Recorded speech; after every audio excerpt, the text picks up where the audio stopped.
आताचे वेगवेगळे प्रकार आपण बनवतोच.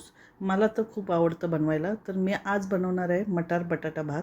सोपी रेसिपी आहे, कुकरमध्येच होणारी आहे. 15 मिनटात हा राईस तयार होतो. तर मटार बटाटा आपण घ्यायचा आहे अर्धा बाऊल, म्हणजे एक मीडियम बटाटा आपण कापून घ्यायचा आहे. ओले मटार घेतले मी अर्धा बाऊल. आता आपण फोडणी घालून घेऊया. कुकरमध्ये मी 2 चमचे, मोठे चमचे घेतले. ते 2 चमचे तेल घेतलं आहे, 1 चमचा तूप घेतलं आहे. त्याच्यामध्ये आता आपल्याला खडे मसाले टाकायचे आहेत. 4 लवंगा, 4 काळी मिरी, 2 दालचिनीचे बारीक तुकडे आणि जिरं 1 टीस्पून, कढीपत्ता 5-6 आपण फोडणीमध्ये घालून घेतलेलं आहे. आणि त्यामध्येच आपल्याला काजू घालायचे आहे. काजू आपल्याला 7-8 तुकडे घालायचे आहेत. तुकडे असतील तरी चालतील आणि असे अर्धे तुकडे असतील तरी आपण घालू शकतो.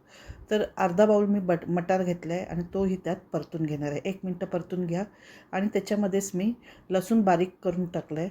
लसूण मी 4-5 घेतले आणि आलं 1 इंच आलं बारीक करून घेतलेलं आहे. आणि 1 इंच आलं आणि लसूण मी 1-1 टीस्पून घेतलं आहे आणि त्याच्यामध्ये टाकून घेतलं आहे. आणि मीडियम बटाटा मी बारीक चिरून घेतलं आहे, सालं काढून घेतलेली आहे आणि त्यात परतून घेत आहे. याप्रमाणे बटाटाही परतून झाला आहे. मटार आणि काजूही चांगले फ्राय करून झालेले आहेत.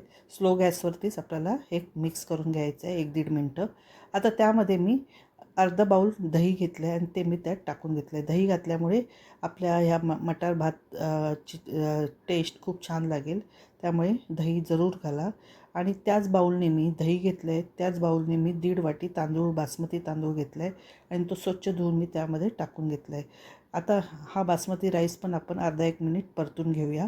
व्यवस्थित परतून झाल्यानंतर आपण आता त्याच्यामध्ये मीठ घालणार आहोत. चवीनुसार मीठ घालायचं. जरा भाताला जास्त लागतं मीठ, म्हणून मी जास्त मीठ थोडंसं घातलं आहे. 1.5 चमचे मी मीठ घातले आहे. ह्याप्रमाणे मीठ घालून मी व्यवस्थित मिक्स करून घेत आहे. आता आपल्याला ह्याच्यामध्ये गरम पाणी घालायचं आहे. तर कुकरच्या भांड्यात आपण शिजवतो आहे, त्यामुळे आपण गरम पाणी घालूनच 3 शिट्या आपल्याला काढून घ्यायच्या आहेत. जेवढे तांदूळ घेतलेत त्याच्या दुपटीने आपल्याला पाणी घालून घ्यायचं आहे.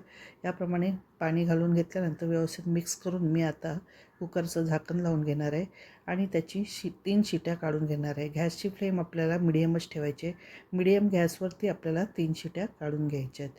याप्रमाणे आपण 3 शिट्या काढल्यानंतर थोडंसं थंड झाल्यानंतर चेक करूया.